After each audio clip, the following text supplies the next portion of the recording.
Le PRASEM, Programme régional d'appui à l'amélioration des systèmes d'élevage au Mali, a été créé selon l'ordonnance numéro 2020-001 PRM du 30 janvier.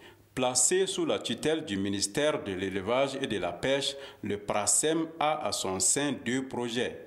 Il s'agit du PRAPS Mali, projet régional d'appui au pastoralisme au Sahel, et du PADELM, projet d'appui au développement de l'élevage au Mali. Ces deux projets sont financés par la Banque mondiale et le gouvernement malien. Le PADELM est financé à hauteur de 44 milliards 69 millions de francs CFA.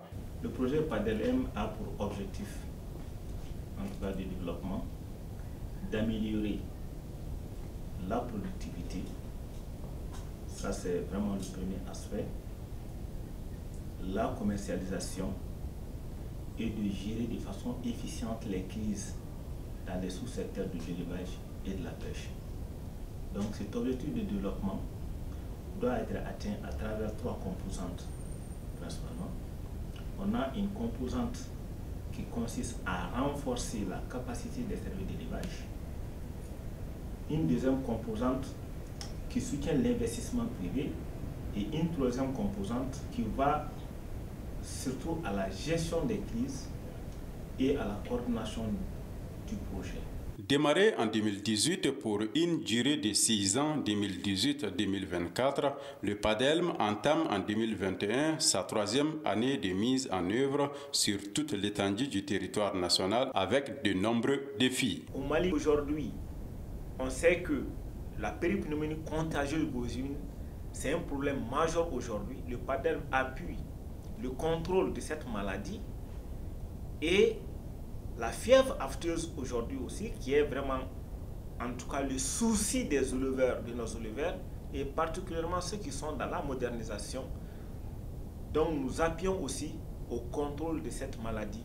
Toujours comme défi, nous avons dit que nous irons à l'intensification. Pour aller à l'intensification, nous accompagnons l'amélioration génétique.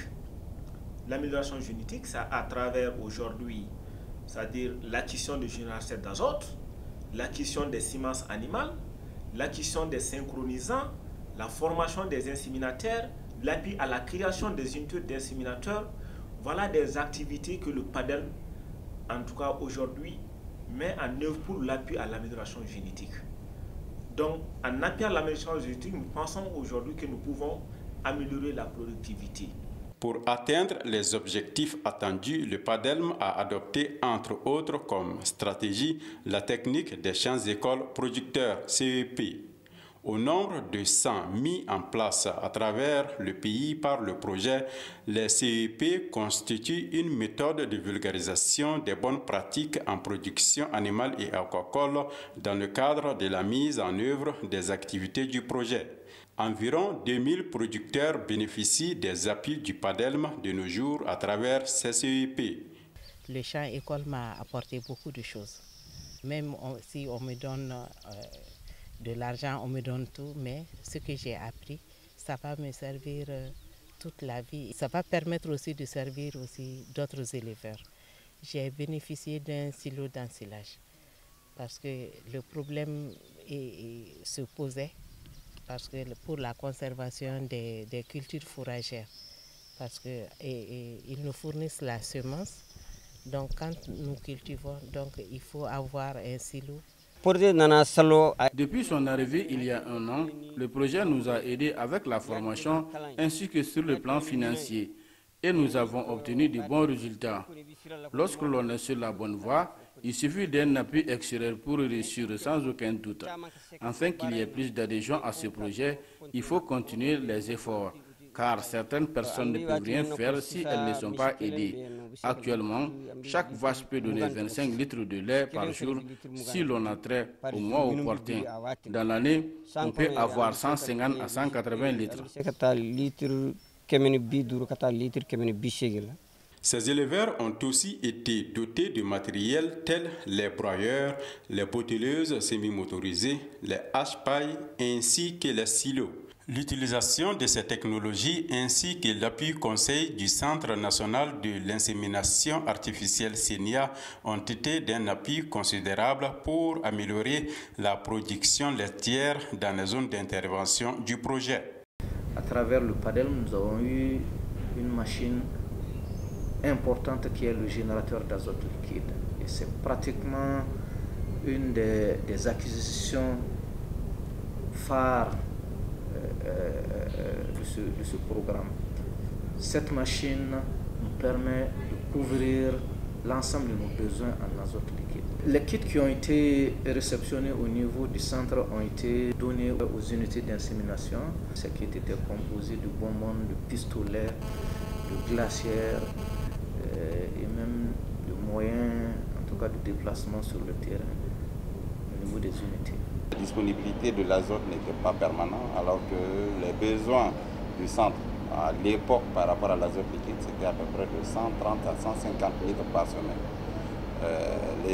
Les unités qui existaient au Mali ne pouvaient nous fournir à peine que 50 litres par semaine, voire 70 litres, parce qu'ils priorisaient beaucoup plus les unités millières. Et le litre d'azote liquide nous revenait à peu près entre 5200 à 6000 litres par jour.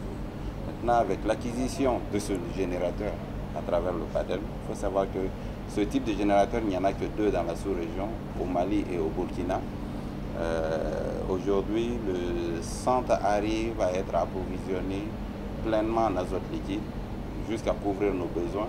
À ce jour, nous ravitaillons les unités de diffusion de l'insémination artificielle à hauteur de plus de 350 litres par semaine.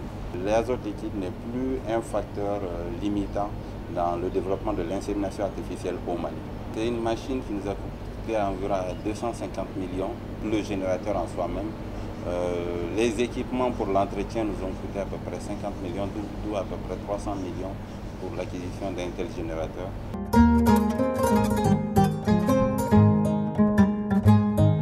En termes d'innovation, le projet a contribué à la diffusion de la culture fourragère à travers différentes spéculations, notamment les cultures fourragères pérennes, le bracaria, ensuite le panicum, et les cultures fourragères saisonnières, le maïs fourrager et les niveaux fourragers. Toujours en termes de diffusion de technologies, nous avons beaucoup contribué aussi aux aspects d'amélioration génétique, n'est-ce pas, par le renforcement des capacités des CENIA. Ensuite, en termes de diffusion, tout ce qui est formule alimentaire pour les vaches laitières, les bovins d'embauche, bovins, ovins et embauche porcine, nous avons mis en contribution l'UIR pour l'élaboration des référentiels technico-économiques.